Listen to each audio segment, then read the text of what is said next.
The divorce papers sat on the kitchen counter like a guillotine, the ink of his signature slicing through 25 years of marriage. I stood frozen, my coffee mug trembling in my hands, the steam curling like ghosts of promises we'd made. How could Daniel know?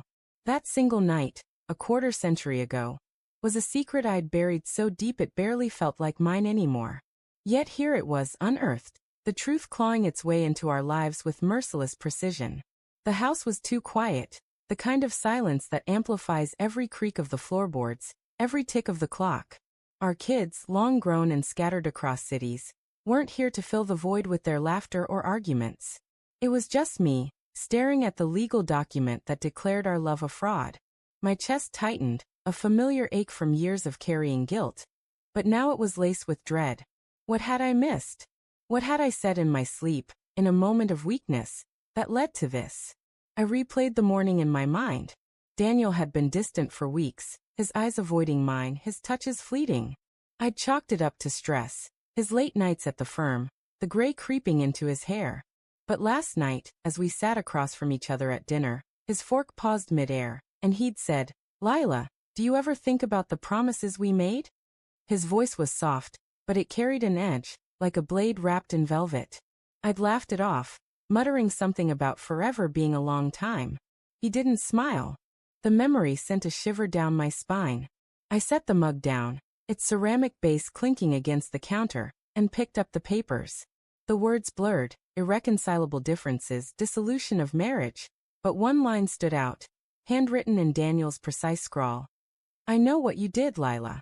I've always known." My knees buckled, and I gripped the counter to steady myself. Always? How could he have known for 25 years and said nothing? I sank into a chair, the cushions worn from years of family dinners, movie nights, and arguments that ended in apologies. The kitchen smelled of last night's roasted chicken, a faint trace of rosemary clinging to the air. I tried to piece it together. That night, so long ago, was a mistake born of loneliness. Daniel had been traveling for work, weeks on end, leaving me in a new city with no friends, no anchor. The man, a colleague whose name I forced myself to forget, offered a fleeting warmth, a moment of being seen. It was one night, one reckless choice before we built our life, before the kids, before the house with the creaky porch swing. I'd confessed to myself in the mirror the next morning, vowing to carry the weight alone. But Daniel knew. The realization was a punch to the gut. Had he seen something in my eyes all these years?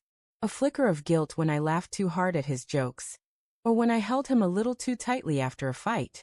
I thought of the moments he'd pause, staring at me as if searching for something, and I'd dismissed it as his quiet intensity.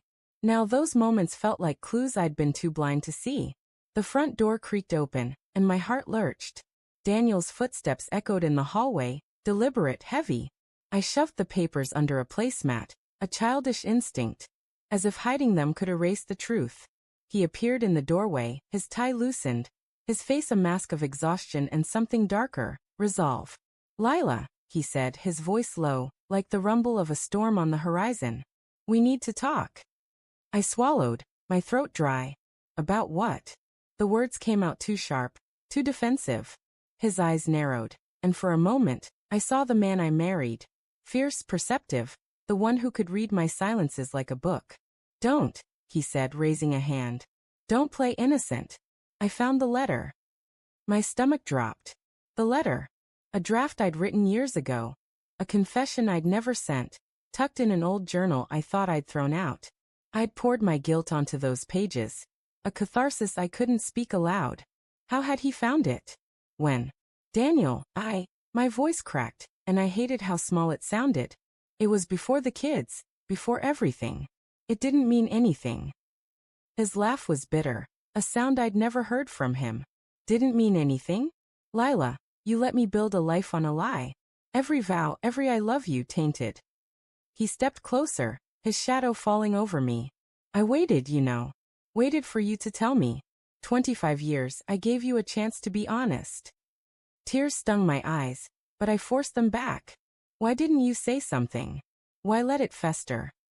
"Because I loved you," he snapped, his voice breaking. "I thought if I gave you time, you'd trust me enough to confess. But you didn't. You let me raise our kids. build this home, all while carrying that secret like a knife in your pocket. The air felt thick, suffocating.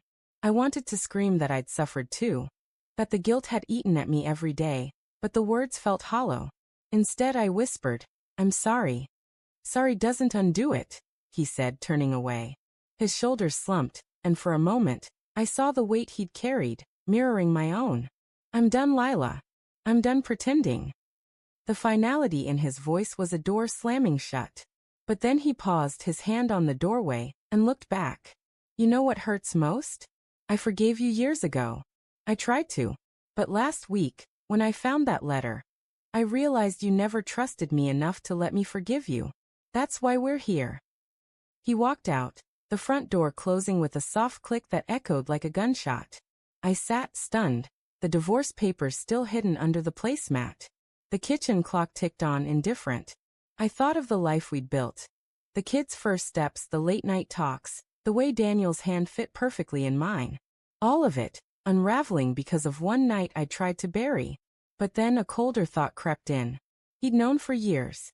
He'd let me believe we were whole, let me pour myself into our family, our home, only to pull the rug out now. Was this his revenge?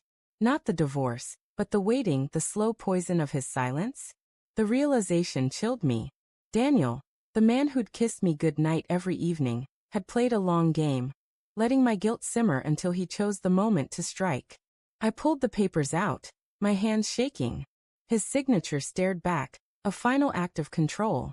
And in that moment, I wasn't sure if I was the betrayer or the betrayed. Maybe we both were.